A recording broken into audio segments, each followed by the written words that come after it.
Not everyone understands house music. It's a spiritual thing, a body thing, a soul thing, a soul thing.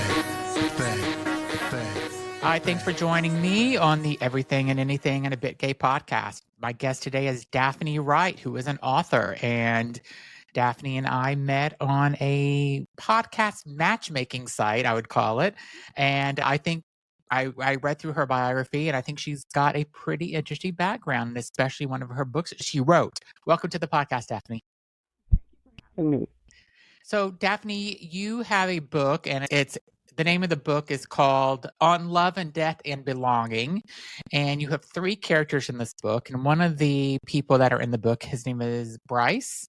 And he is a gay man, and he is 65 and retiring. And maybe you could just tell us, let's back up. First, tell me why you wrote this book and what inspired you to do this. I've always wanted to write. I work as a nurse, and so you kind of come home at the end of the day, and maybe you write a little bit, then you're tired. Yeah. So basically life got in the way, and I finally had this character in my head, Bryce, who happened to be gay, and I am not gay, but I don't know, he was just fun and he was out there. And when boomers started to turn 65, it was going to be the biggest population in the history of the world that we're looking at were they going to get care. And Bryce actually is a bit younger, he's in his 50s.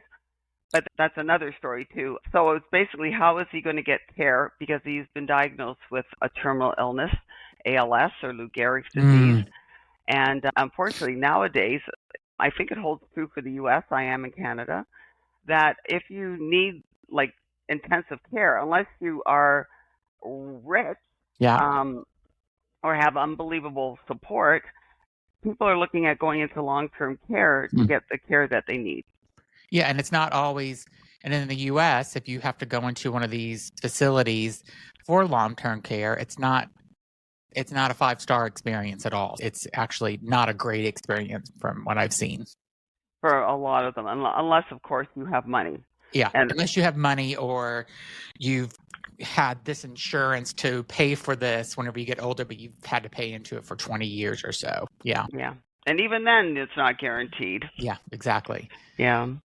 And so is this someone that you knew, Bryce, or was this someone that was a fictional character that you made up? I guess, I don't know, because he lives in my head, this Bryce. Okay. Sorry, I'm waving goodbye to my husband here. I had started different stories and never finished them. And it wasn't until my book came out, one of my friends said, "Oh, Bryce, you've been writing about him for some time." And I guess he's just in my head, and he's a wonderful person, and I wanted to bring him forth. And so tell me, so you're a nurse, you came home, you would write sometimes when you had time, because being a nurse is definitely a very busy lifestyle. And I'm assuming you took care of people as they were sick and ill, and maybe towards the end of their life. You probably have experienced all this being a nurse throughout. And is that some of the things that kind of made you step back and think, I want to write about this? Yeah, it wasn't originally. It was going to be a little more of it's actually a fun book, to be honest, but even with all the stuff in it. But I wanted to explore, what would it be like? Because I've seen it from another aspect, helping people with various illnesses. But what would it be like to be given a diagnosis, and in this case ALS, that is it's terminal and it's a devastating illness, and what would one do to navigate that? And just let other people understand maybe give them a little bit of empathy about what that would be like for someone if it was you that was diagnosed with something like this. Yeah. I've been in a relationship and married, and we've been together for 26 years. And we've talked about that, about what do we do when we get older? We don't have kids. Yeah. And luckily my mom's mostly pretty healthy, and she's had a couple of knee replacements and shoulder replacement and hip replacement, things like that. But for the most part, she's got friends, and she's got me and my brother, and we can take care of her and stuff. But one day, when me and my husband get older, we don't have those kids that are going to come and take care of us. I mean, we have nieces and nephews, and hopefully they'll be willing to do that. And we have talked about that. What do we do one day? you don't have that support to, if one of us gets ALS or we get Parkinson's or we get a disease that could, or whenever one of us dies before the other. Yeah. And what do you do if you're by yourself and some of this stuff happens? Yeah, and I do want to add, just because one has children doesn't always mean that they're going to help either. I have noticed. Yeah, that's absolutely. I've seen that as well too. Yeah, and I don't have children either. So my husband and I have contemplated these things. And in the book, Bryce has been married, and he and his husband were in love and had a great life. And then his partner died 6 years previously to when we meet Bryce. So Bryce had taken care of him, and Bryce understands what it means to care for someone. And in this case, his husband had cancer, what that entails. So he understands now it's his turn, and he has no one that can do that for him. So he has more awareness of, wow, I'm going to need help. Who's going to give it to me? And does he have friends that help him, or is he left on his own to care for himself? That's the thing. Bryce is a wonderful person, and he's a lot of fun. But since his partner died, and it is 6 years, but people grieve differently. Yeah. Yeah, so since his partner has died, he's isolated himself. And that's one of the things in my book that I wanted to, my 3 characters, all in some way have isolated themselves and have some loneliness in their lives. And I think that's common when people do get ill or they get older and get sick, that they don't want to leave their home. They just feel more comfortable being alone. There's a lot of sadness and depression. Yeah, I think that's very common. Actually, sadly, I don't know if you read your Surgeon General's report in 2023. Actually, I think it was like 82 pages, but it was a really good read out of the U.S. And the paper was about social isolation and loneliness, and it's throughout the board. It's young people, middle-aged people, older people. I sometimes think to myself, we've got all these ways to communicate, and yet people seem to be communicating less and less in a meaningful way. Yeah, I agree. And if you think about, I just think about like when I was in college and even having friends in college, it was on the phone that you would have to call them. There was no text messaging or emailing really at that time. So it's like they have more ways to get in touch with each other, but they're less personal in a lot of ways. Yeah, and sadly, I think some people think their friends are their Facebook or Instagram people, and the real face-to-face kind of meaningful relationships seem to be, I'm not quite sure, but it is an epidemic of loneliness out there, and I wanted to touch on that. How do we create community and find friendship? Yeah, so what is your thoughts on that? Like, how do you create community and friendship in your life? It does take some work, my friend. Yeah. I did go back to school over a decade ago for a master's in more like liberal art. Mm-hmm. I wanted to meet some different people and broaden my horizons. Mm-hmm. I joined groups. I try to contact my friends and keep in touch. Sometimes it's only 1 or 2 times a year, and I do use the phone. I try to talk to people. Yeah, I do email and messenger, and I also try to talk to people. And I've had a lot of friends that have moved. COVID was devastating for people. Yes. I think a lot of loneliness really popped up whenever COVID happened. I know. I think, it brought us together in a lot of ways. Yeah. Because we were united in this pandemic. But I as a nurse, I'm still working. I do see a lot of anxiety and depression and loneliness still. And I think, how do we form communities? And I try to tell people, do you join a group? Hey, you may not necessarily like them. They may not like you, but you're getting out and you're trying. Mm-hmm. Or you maybe take a class, go to a community center. How do we keep community going? Yeah. And so have you and your husband talked about if one day, if you're in that Bryce situation, what would you do? Because we've had that conversation. I'd be curious to know, since you and your husband don't have kids also, like, what is your thoughts? Right now, it's a hope and a prayer. Yeah. So where's the wood? Very blessed with good health. Yeah. But we are getting older, and what do we do? It is a consideration, and I thank you, because I feel I need to have a little more of a discussion on that, to be honest. Yeah. I am a nurse who talks to people about these things, and yet Walk the talk, Daphne. Yeah. Yeah, we've talked about it, and we've gone to the extreme where if one day we're both, I don't know, in our 80s and we've had a fulfilled life and one of us is going, we'll just do Thelma and Louise and drive off the cliff together just because maybe we don't want to live.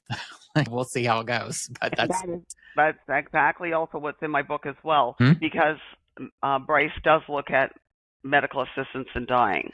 Yeah, so tell me about that, because I think that's so interesting, and I think it's controversial. And I know it's legal in Oregon now, and it's legal in Switzerland, and I think there was a couple other places in the U.S. that just got voted for it, and it could be legal now. And I agree with it. I think if you want to do that, you should be allowed because it's your life. But what are your thoughts on it, and what do you hear about it? Well, actually, in the U.S., I thought it was 10 states, but I listened to something recently.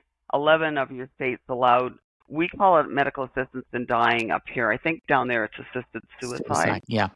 I know the UK is looking at it. The Netherlands have had it for Belgium, Switzerland.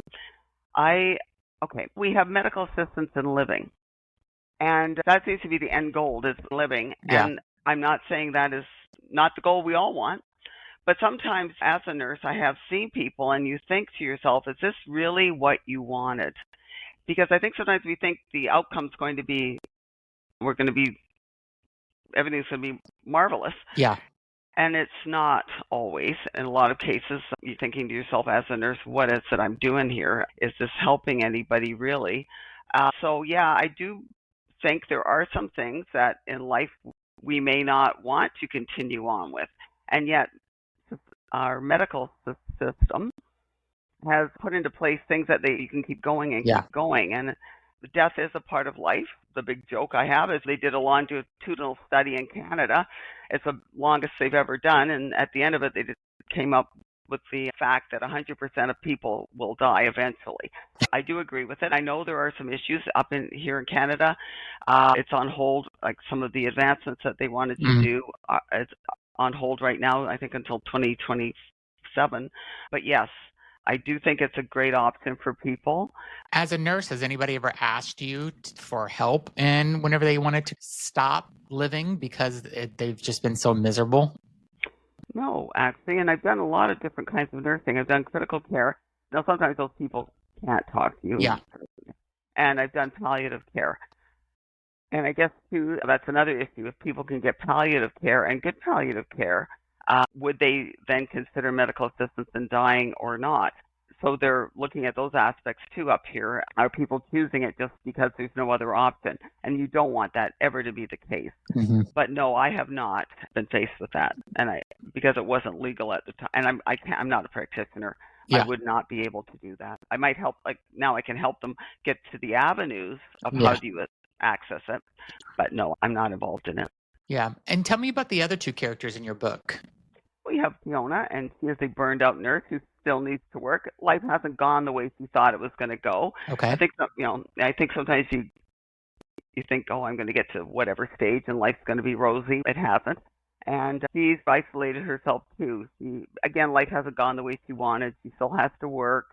And somehow, and friends I live in Vancouver. It's a big city, and people move away because they can't afford the big city. They don't like the big city. So a lot of times I'm looking around, like my friends are a good hour, 2 hours of drive away or plane ride away. So that isolates you as well. And so she has stayed in Vancouver, but a lot of her friends have moved away, and her family lives in another province. She just gets up, goes to work, and goes home. Yeah. My other character is Adelina, and I wanted to talk about as well marginalization in the workforce. Yeah. Yeah, because I think we're seeing, at least here in Canada, a lot of people that to our country are they get into marginalized jobs. And I'm not saying being in healthcare like a home support worker or housekeeping staff is not a dignified job. Yes. But you can start to see the marginalization in a lot of those jobs of people that are coming in from other countries. So I wanted to touch on that. And unfortunately, she has a partner who's abusive, but she is very religious, and her religion. Yeah. And does her religion keep her in her relationship too? Because that's just what she's supposed to do in her religion. Yeah. So I know these characters are in your head, but it sounds like they're really part of they're pretty nonfiction characters in a lot of ways. These are real life events that are happening to people, especially in today's world. They are. But I want a lot of laughter in my book as well. Good. That is life. When I was reading it, the back cover again, I'd be going, oh my God. But people, it's got a lot of light moments, and it's not all doom and gloom. Yeah. And any plans to write a future book, your next book? I've started another one, and I've also done a few short stories that I'm submitting. I did indie publish this book for anyone out there that's looking at publishing. One of my friends said you're going to be 102 by the time a traditional publisher even looks at it. I thought 102 might be a great age, but I want to have a book done way before then. Yeah. So I indie published it, and it's sometimes when you say that to people, they're thinking, oh my God, she's going to show up with a notebook that's stapled and nobody's edited it or anything. No, it's quite a professional book. I even won a couple of awards. Yeah. And you got really good ratings on Amazon, at least in the U.S. So. Yes, you're almost at a 5-star rating on Amazon in the U.S. So yeah, and I will say, people have told me that they really love the characters and they've really gotten into them. I'm more of a character-driven. I'm not describing the trees and the fragrance in the air. Yeah, I'm more of a character writer, I find. And so I indie published it, and I'm looking at any other publishers out there that it would be nice to do traditional. Yeah. But I would advise anyone that's got any kind of dream that they, first step, you got to get up and do it. That's I'm buying your book today after this call. I didn't have time to do it before since we talked and did it, but I'm going on Amazon as soon as we end this call. I'm going to buy it because I think it's fascinating. It seems like it's right and the right time to do this and the way the world is and stuff and how people are living longer and people are isolated. And I just think that it sounds like a really amazing 3 characters that you've written about. Thank you. And I did, with some of the vitriol that is going on in society, that's one of the reasons I also did want to highlight medical assistance in dying, because I wanted to show whatever situation, in this case it's medical assistance in dying, what if you don't agree with the person? What if you do agree with the person? Yeah. What if you are the person? So I wanted to show, how do we come together, people? We may not agree. We may not even like each other, but let's listen and have a conversation versus all this vitriol that's going on. It's sad. Yeah, and the other thing I think is an interesting topic is you want to do this. If you want to do this, I'll just give you an example. My aunt just had surgery, and she says that if I come out of the surgery and I cannot live the quality of life, or I'm a vegetable or whatever, I don't want to be kept living. I don't want to be, or if I'm not living this quality of a life, I want you to take me to the state of Oregon, and I want to do the assisted suicide in Oregon. And she wanted to make sure that me, which I'm almost like one of her children, her other 2 children, understood this very clearly, because she did not want to live that quality of a life, because she could have ended up living another 20 years or so as a vegetable or not having that quality of life, because she's very active. And so I think that some people could say, yeah, we'll do it. And then I think both of her children would have gone by her wishes. Some people may say, yes, I'll do it. And then they'll live another 10, 15, 20 years or even 5 years as that. And that's not their wishes. And I think people really need to listen to what people want. And at this point in Canada, you can't do an advance directive like that. Thoughts about having that change. Right now, they're actually letting you, like, for example, if I say, I'd like to have medical assistance in dying, and you used to have to be able to say at the time, yes, I still agree. Okay. But then it comes up, what if I have a stroke or something happens in between that time? Even we used to have a 10-day waiting period. So they have put a directive in that you can make that decision. But something long-term in advance, at this point, my understanding is no, that's not the case. So we're working on it. Yeah. I think it's everybody's right to do what they want with themselves. You have a fascinating book. I can't wait to read the next one. I'm going to read this one first, and I can't wait for your next one, because I think your topics are amazing. Again, Daphne Leone. Am I saying your last name? Yes, okay. Middle name. Daphne Leone Wright, and the name of her book is On Love and Death and Belonging. It's on Amazon. Sorry, and it's also on Ingram Spark. And she also has a website, which is Daphne Leone. Let me spell this for you just so. It's DAPHNE and then LEONIE and then WRIGHT.com. Check out her website and check her out. And I think that you're an amazing author, and I'm so happy that I got to interview you today. Thank you so much. I've listened to some of your podcasts, and I really enjoyed them. Thank you so much. It was great having you on. Everybody, please be sure to subscribe and leave a comment about what you think about Daphne's book whenever you read it. So thanks so much, Daphne, for being on. Okay. Take care. Nice meeting you. Thank you. Nice meeting you. Not everyone understands house music. It's a spiritual thing, a body thing, a soul thing. A soul thing.